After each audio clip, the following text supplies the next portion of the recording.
কেমন আছেন সবাই?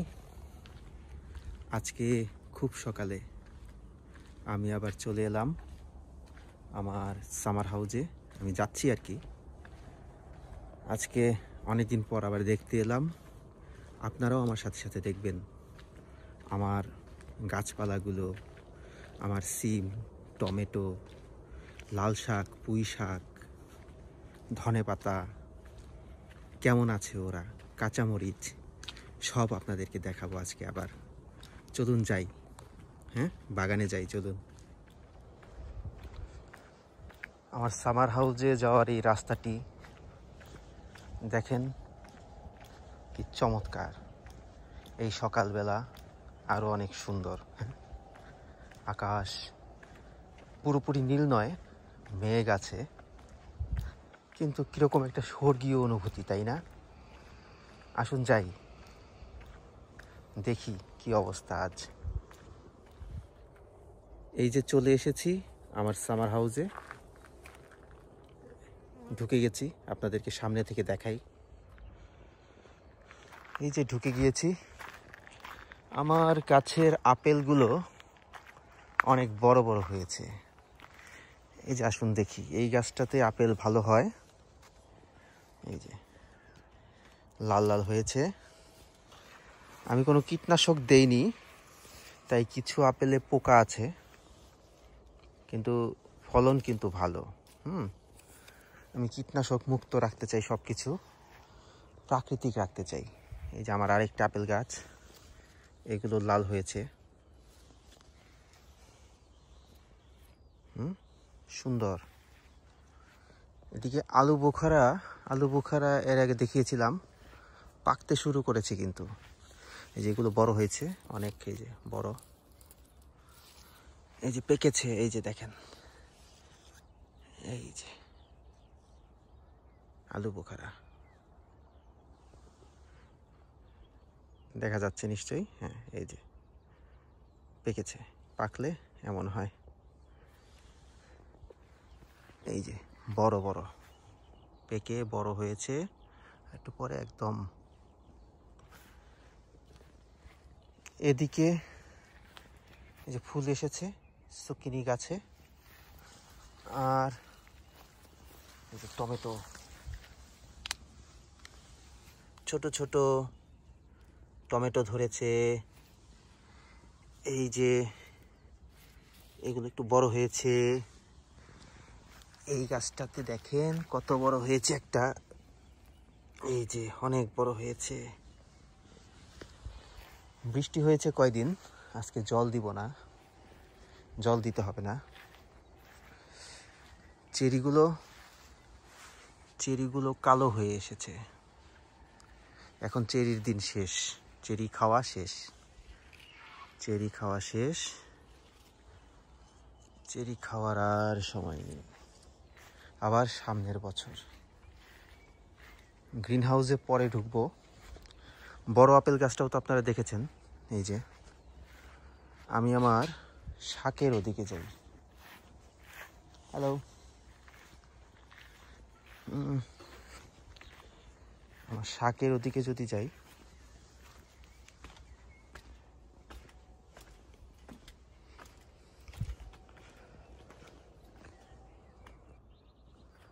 আমার এই লাল শাকগুলো হচ্ছে খুবই ছোট।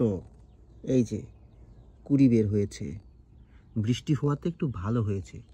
এর আগে যখন লাগিয়েছিলাম তখন রোদে পুড়ে গিয়েছিল, কয়েকদিন আসতে পারিনি, তখন আর ঠিকভাবে হয়নি, রোদে পুড়ে গিয়েছিল।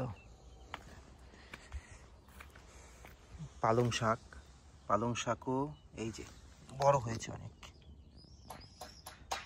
আর কিছুদিন পরে বড় হবে, খাওয়া যাবে। এখানে এই যে মিষ্টি চাল কুমড়া আর মিষ্টি কুমড়া, এই যে ফুল হয়েছে, বেয়ে বেয়ে উঠবে। এই যে জাংলার মতো করে দিয়েছি, এগুলোতে উঠবে, তারপর বড় হবে।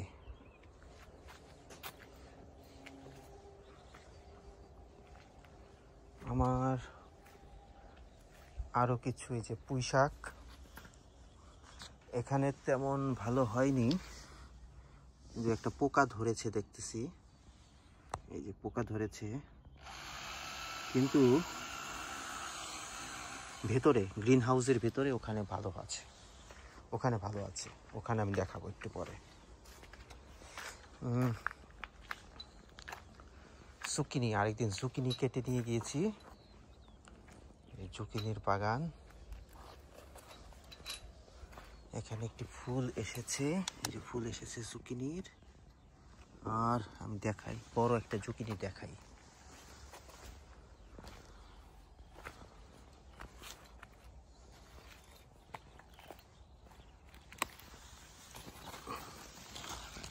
এই যে একটি মোটামুটি, এটা অনেক বড় হবে, এরপরে এটা অনেক ছোট, 2-2.5 কেজি হবে। এই যে দেখেন এইখানে একটা কতখানি বড় আছে, এই যে এটা কিন্তু ভালোই বড়, আরো বড় হবে। এখন আমরা এদিকে যাই, এখানে যে আলু গেড়ে দিয়েছি। আরেকটা জিনিস দেখাই, ইন্টারেস্টিং হচ্ছে আঙুর গাছ।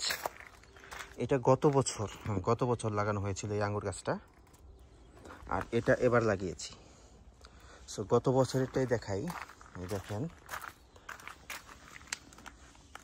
এই দেখেন ঝোঁকা ঝোঁকা, এগুলো কি ধরেছে বলেন তো? মরিচের মতো দেখা যাচ্ছে না, কিন্তু আঙুর ধরেছে, দেখছেন কত সুন্দর সুন্দর আঙুর। এই আঙুরগুলো আমরা খাবো, নিজের গাছের আঙুর। এখন একটু গ্রিন হাউসে যাই। আমার বাগানে অনেক কিছু করার জায়গা আছে, এই যে গ্রিল আছে, গ্রিল করতে পারি আমরা এখানে গ্রিল করে পার্টি করি। এই যে আরেকটা গ্রিল মেশিন। যাই, আমার গ্রিন হাউসটাতে যাই। গ্রিন হাউস আপনারা পরিচিত, আমি জানি, যারা আমার ভিডিও দেখেন তারা তো পরিচিত। নর্মালি শর্ট আমি বেশি ছাড়ি। এই যে কয়েকদিন আগে কেটে নিয়ে গেলাম, আজকে আবার কত বড় হয়েছে। হ্যাঁ, জাংলা ভর্তি, দেখেন কি অবস্থা। এই দেখেন, আমি পুরো কৃষক হয়ে গেছি। হ্যাঁ, দেশে আমি কোনো সময় এগুলো করি নাই, পারি না। কিন্তু এই দেখেন সিমের, এগুলো থেকে সিম ধরবে, সিম গাছটা কত বড় হয়েছে, মাচাং। অনেক ভাল লাগছে আমার। এইদিকে এই যে বড় বড় টমেটো গাছ, এই যে আরো টমেটো গাছ ভিতরেও লাগিয়ে দিয়েছে। এই দেখেন, এইটা দেখেন কত বড় হয়েছে, এই যে অনেক বড় হয়েছে। এটা কিন্তু লাল হবে এবং খেতে অনেক ভাল লাগবে। যেখানে ছোট ছোট আরো পুঁই শাক, কুমড়া, এই যে ঝাঁকে ঝাঁকে ধরেছে অনেক, কিন্তু এখানে এই একটা গাছের মধ্যে অনেকগুলা। এদিকে আছে, আমি গাছের জন্য এখন তো যেতেই পারছি না। এই যে এটা করলা গাছ, দেখেন পুঁই শাক যেভাবে হয়, একদম লকলকানা, কি যেন বলে, প্রচুর জল। এটা খুলে যাচ্ছে, এটা কি উপরে তুলে দিব আর একটু? এটা তো পেঁচিয়ে ওঠার কথা, আচ্ছা পরে দেই।